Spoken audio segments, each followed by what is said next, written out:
Like to turn now to Colonel in the Reserves, Dr. Eran Lerman, Vice President at the Jerusalem Institute for Strategy and Security. You know, I'm interested to ask you, is Israel in this fight or not this time around?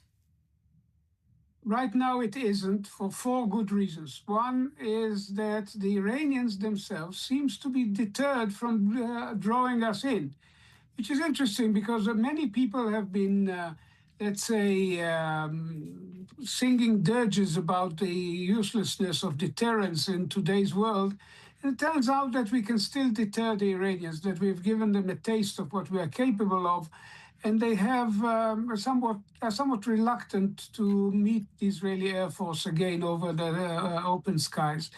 Right. That is in and of itself not a negligent element in the current equation. They've come pretty close because 1 kilometer further from Aqaba they would have hit Eilat with all of the consequences, but they seem to be quite clear in their minds that they don't want to give us an excuse at this moment. Right. The second reason is that the Americans do not seem to be interested in getting Israel directly involved at this point, largely because what the fight is about now, of course, this could change if we go after Pickaxe Mountain or other aspects still existing of the nuclear project.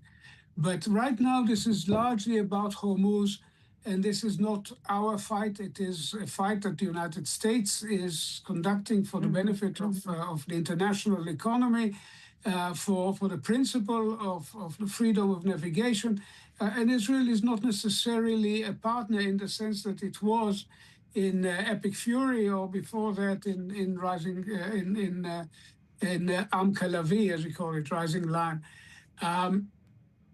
The third reason, I think, frankly, is that Israel right now is not eager to be drawn in. We have major challenges in front of us. We have a situation in Lebanon that we are now managing remarkably well through negotiations, but it could go to pieces at any time. And we have a situation in Gaza which requires the IDF to keep pushing forward in order to enable ultimately the Board of Peace to carry out its mission against the will of Hamas, which seems to be the case.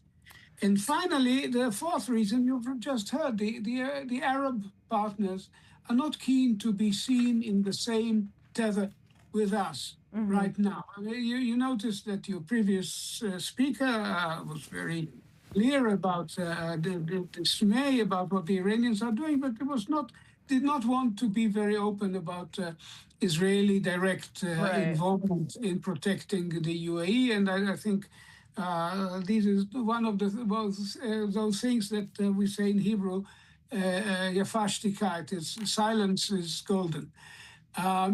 But with all these four elements at play, Israel right now is not in the game. However, if the Iranians decide, since you are broadcasting this to the world, that Natbag, our Ben Gurion Airport, has become AFB Natbag, then they might ultimately decide to do something about it, as they're doing about American bases elsewhere, with all the consequences that may flow.